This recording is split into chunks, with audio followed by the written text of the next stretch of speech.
അടുത്ത റെസിപ്പിക്ക് വേണ്ടത് നമ്മൾ കടായി ചൂടായി, സ്ട്രീം ഹീറ്റ് വേണ്ട, ആവശ്യത്തിന് നെയ്യ്, നേരത്തെ ഇട്ട പോലെ തന്നെ 1.5 ടേബിൾ സ്പൂൺ എടുക്കുന്നുണ്ട് ഞാൻ.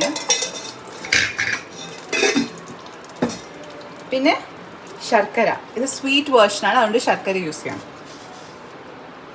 2-3 ടീസ്പൂൺ, ഇത്ര ക്വാണ്ടിറ്റി അനുസരിച്ചാണ് ശർക്കരയുടെ ലെവല്. പിന്നെ ഒരു നുള്ള് ഉപ്പ്, just to enhance the sweet flavour, കുറച്ച് മതി കേട്ടോ.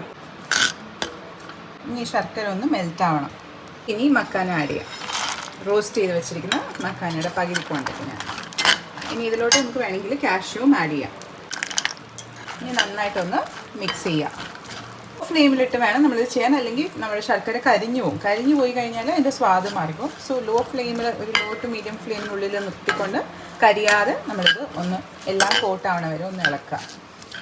എല്ലാം കോട്ടായി വരുമ്പോഴത്തേക്കും you can switch it off. അപ്പോൾ ഇതാണ് നമ്മുടെ ശർക്കര വെച്ചുണ്ടാക്കിയത്, സ്വീറ്റ് വേർഷൻ. ഇനി ഇത് നമുക്കൊന്ന് തണുത്തിട്ടേ കുട്ടികൾക്ക് കൊടുക്കാവുള്ളൂ, ഭയങ്കര ശർക്കര ഭയങ്കര ഹോട്ടാണ്.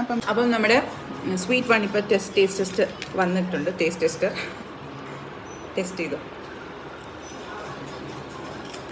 ആ ക്രഞ്ച് കേട്ടോ. How is it?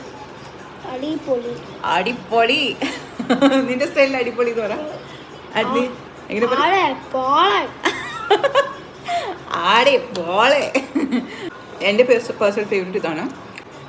പിന്നെ ഇത് ശർക്കര ഉള്ളതുകൊണ്ട് it's jaggery still sugar, so കുറച്ചുകൂടെ healthier maybe this one, but indulgence once in a while you can have this. Is good. Master's favourite അല്ലേ? അപ്പോൾ we'll see you in our next video. Until then,